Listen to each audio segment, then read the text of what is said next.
Hi friends. ఇవాళ మా friend ఒకళ్ళు ఒక మాట అన్నారు. నేను ఒక పొడుపు కథ వేస్తాను, నువ్వు ఇప్పుతావురా అన్నారు. ఇప్పుతాను అన్నాను. తను చెప్పిన మాట ఏంటంటే, ఒక ఊరు ఉంది. ఆ ఊరు నుంచి ఇంకో ఊరు వెళ్ళాలంటే ఏరు ఒకటి అడ్డం ఉంది. దాని మీద పడవ ఎప్పుడు వేస్తారు. అతను కూడా పడవ కూడా పొద్దుపూట 9 నుంచి సాయంత్రం 5 దాకే పడవ నడుపుతాడు. సరే, ఆ మొగుడు పిల్లం వేరే ఊరు నుంచి అవతల ఉన్న ఊరికి వెళ్ళాల్సి వాళ్ళు బయలుదేరి వచ్చారు. ఇంతలోనే సాయంత్రం 5 దాటిపోయింది. వాళ్ళు పొద్దుపూట బయలుదేరి రాలేదు, సాయంత్రం బయలుదేరి వచ్చారు. టైం అయిపోయింది. అయిపోయిన తర్వాత అతన్ని దగ్గరికి వెళ్ళి, ఏమండి మేము అవతలకి వెళ్ళాలి, మీరు పడవ వేయండి అంటే, అతను అంటాడు, నేను పడవ 5 దాటాక నేను వేయనమ్మా,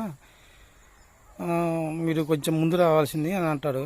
సరేనండి, ఇట్లా మేము నా భర్తకి ఒంట్లో బాగోట్లేదు, మేము హాస్పిటల్కి వెళ్ళాలి, మీరు పడవ వేయండి అని అడిగిద్ది. దానికి అతను, అమ్మా 5 దాటాక నేను పడవ వేయను, రేపు రాండి అని అంటాడు. అయితే ఆ మాటకి ఆమె ఏం చేస్తుంది, మీరు పడవ వేస్తే నా మొగుడికి చూపించింది నీకు చూపిస్తాను, నా భర్తని అవతలడికి చేర్చండి మమ్మల్ని అని అడుగుతుంది. సరే అని చెప్పేసి అతను అవతలకి చేరుస్తాడు. తర్వాత ఏం జరుగుతుందంటే, కొన్ని రోజుల తర్వాత ఈ పడవ వేసిన అతను తన ఇంటికి వెళ్తాడు. వెళ్తే ఆమె ఏం చేస్తుందంటే, రండండి అని చెప్పేసి ఇంట్లో కూర్చోబెట్టి పీట మీద కూర్చోబెట్టిద్ది. లోనకు పొయ్యి వచ్చి చూపించిద్ది అని అన్నాడు.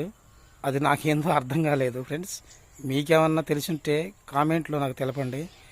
ఈ వీడియోని ఫార్వర్డ్ చేయండి, చాలామంది షేర్ చేయండి. ఎందుకంటే ఈ నాకు అర్థం కాలేదు, తెలిసిన వాళ్ళు ఎవరైనా ఉన్నారేమో తెలిసింది కదా, అందువల్ల. Thank you friends. లైక్ చేయండి, షేర్ చేయండి, సబ్స్క్రైబ్ చేసుకోండి. Thank you friends.